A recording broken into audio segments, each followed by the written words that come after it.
Good morning, everyone, and welcome to our daily reflection on today, the memorial feast of St. Leo the Great, Pope and Doctor of the Church. The Lord be with you. A reading from the Holy Gospel according to Luke. Jesus said to his apostles, "Who among you would say to your servant who has just come in from plowing or tending sheep in the field, 'Come here immediately and take your place at table'? Would he not rather say to him, 'Prepare something for me to eat. Put on your apron and wait on me while I eat and drink. You may eat and drink when I am finished'? Is he grateful to that servant because he did what was commanded? So it should be with you. When you have done all you have been commanded, say, 'We are unprofitable servants.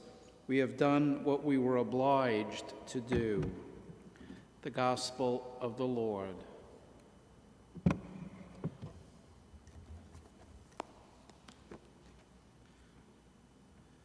We are unprofitable servants. Well, that doesn't seem like something any of us would want for ourselves, right? Unprofitable servants. In the world's terms, it's just the opposite of what we should want for ourselves. Just take those two words, unprofitable servants. Neither of them seem very attractive in the world's view. For we're taught we must be profitable. In fact, everything about us must have a physical value to it. Remember when I worked in the secular world and when I put my resume together, I would include things like, "I implemented a system that saved the company $40,000, or "I worked on improvements to a product that helped increase sales by 75%. See, we live in a world where our worth is based on how much money, how much power we can assume for ourselves, or how much we might be able to get for others. You see, we just insist on living in this world of me, me, me.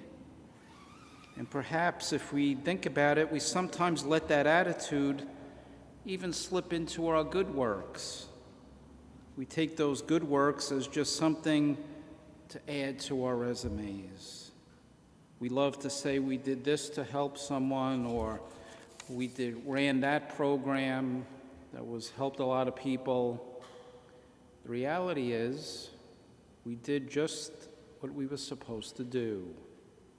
You see, I think sometimes we see God as someone that we have to over-impress. We think perhaps that God on the judgment day is going to kind of like go through a stack of those resumes and try to pick out the one that looked like the ideal candidate.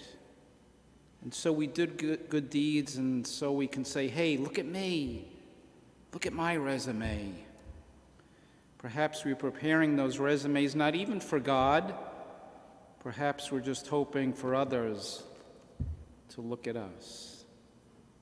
I think I may have told this story in a homily once before. I spent a year as a campus minister in a Catholic high school. One time I was meeting with a small group of students. We were planning some events. We were talking about raising money for some charities, about having these different events to run. And for some reason, this one student, this girl, in all honesty, said, "I'm just here so I could put this on my college applications." Now, of course, it's fine to put on, and you should put on your college apps, the charitable work you may have done. But it's a whole different thing to feel like the only reason you are doing the good work is to get it on a college application. You see, Jesus is calling us to be unprofitable servants. He himself said, "I came to serve, not to be served."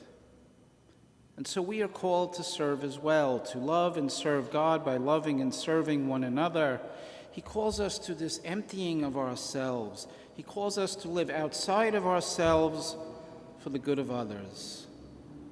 The unprofitable servant does nothing for himself. He simply does what he's called to do. And so how about you and I? What are our motives?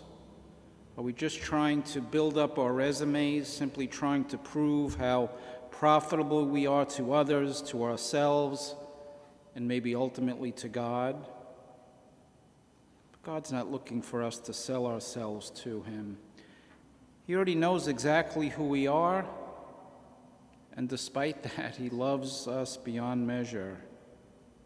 But He calls us each day to certain things. Some of them, most of them, may never even be noticed by other people. None of them will likely be of any value in the world's views, but everything of it will be essential in the work of the kingdom. So each day, perhaps, we can simply start the day with the words, "What is it, Lord, you ask of me today in the kingdom?" Some of it may come in very grandiose plans, but likely not. Most will come in just simple acts of kindness, simple acts that will bring a little hope to someone's heart.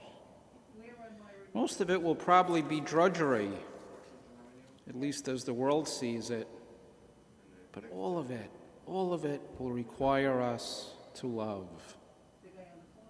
Perhaps this day, you know you're required to do something for someone else, but right now you're feeling you just dread it.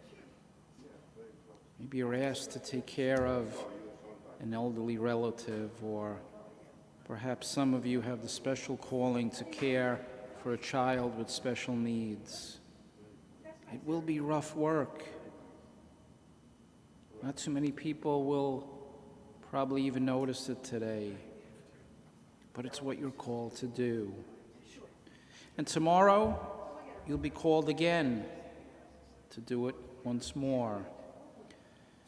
And as we do so, we bring love and we experience love, so that this day and all days to come, we will come to know better the Master who is love. And ultimately, that's our life's calling, to go outside of ourselves in service to one another, so as to truly there find the one that we yearn for. And in the end will come this question: will He say to us, "Well done, my unprofitable yet very worthy servant"? May God bless you this day. Stay safe. Let's continue to pray for one another. Let's continue to serve one another as best we can in each moment as God continues to call us. God bless you.